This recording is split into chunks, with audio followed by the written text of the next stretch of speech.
one person that I didn't mention who I hold in extremely high regard is Ken Loach. Oh, Uh, but um, we already did an episode on his film The Wind That Shakes the Barley, yes. but I think he's been very consistently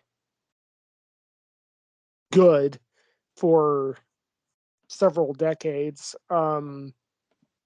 I'm not even going to attempt to. Oh, okay, I will attempt to pronounce the name of Yorgos Lanthimos, the guy who directed The Killing of a Sacred Deer and um, Dogtooth and I think you a got his lot. name just right. Yeah, uh, I mean, Yeah. he's somebody who keeps. I didn't like The Lobster. I'm going to be What? entirely. I didn't like it. I just did. I thought it was kind of pretentious drivel, but That's the only movie of his I've seen, and I really liked it. yeah, the Killing of a Sacred Deer is much better. So I'd highly recommend that. But yeah, he's been really good recently. So yeah. Gil, I just thought of a director that's really kind of almost, for me at least, perfect for what you were talking about before, where you like, you really like. I really like all of his movies.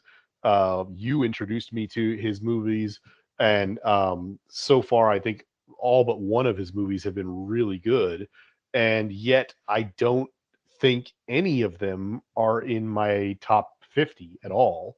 Would be that Tom McCarthy. Oh yeah, That last one he did, Stillwater. Oh, it's Stillwater movie was, Sevens. Oh, hmm? Tom McCarthy. Yeah, Stillwater was good. Spotlight won an Oscar, I think, right? uh, and his other ones were really good too. I don't hold Tom McCarthy in the same regard as I think you two do. I think The Station Agent was pretty good, but otherwise, I think he kind of just makes. I'll, I don't know. Stillwater was good.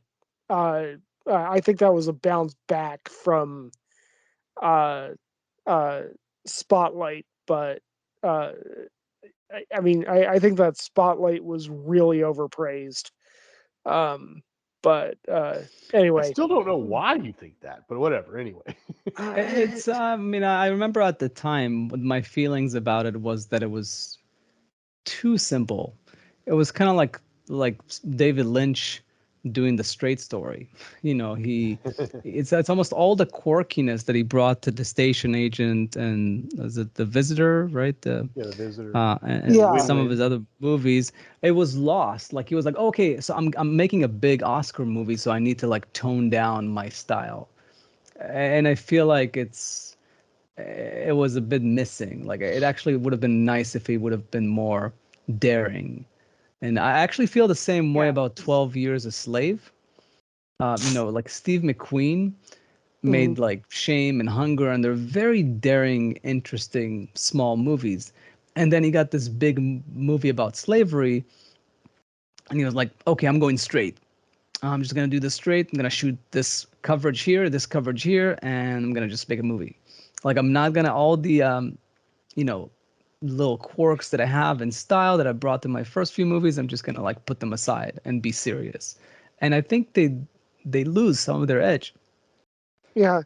Well, also with Spotlight, it's just one of those things where anybody who has a Twitter account is probably tired of getting Mark Ruffalo preaching to them anyway. So, you know, uh, Interesting. Well, that was before he started preaching too much, but yeah, I guess. The I've never seen the earlier movies that you were talking about, Gil, but I did want to mention, just because the last time we talked about 12 Years a Slave, when you used it as an example of, I guess, what not to do with a slave movie It or was the something like Passion that. of the Christ with Yeah. black people. Mm. Yeah, I was like, I didn't say much then because I had not seen the show that you were talking about to compare it to. But I mean, I don't know how edgy or interesting or creative he was in his previous movies that you are talking about, because I didn't see them. But I think 12 Years a Slave is great. But I can kind of guess what you're talking about, though, in the sense that it is kind of a straightforward approach to making a movie. And I mean, like, you know, I would even say that I do definitely see what you're referring to with Tom McCarthy, because his first three films, or even four films, had a very specific thing, like a just like a tone or a, you could just kind of tell it was his thing. It was different, even the one that wasn't so good, the Cobbler, definitely still had something about it that was quirky and interesting. And while I really liked Spotlight and was really happy that it won the Best Picture that year, I think, it definitely, like you said, it just feels more like a big, straightforward movie. It doesn't have those things that he brought to the other ones. Yeah, it's sort of, even Kubrick did it with Spartacus. Like when Yeah, he got hired on that movie, he kind of like, I'm gonna put aside all my, you know, yeah, what's the word? yeah. Idiosyncratic things. Syncratic, like Yeah, and just sort of like just do my job as a traffic cop, but a very very Mm. good traffic cop.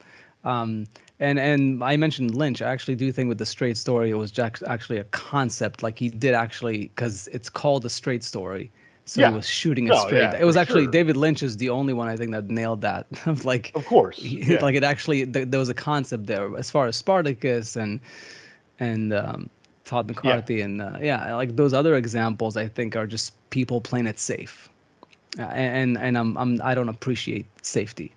Not to go Like, off on another tangent, but I just thought of this when you were talking about that.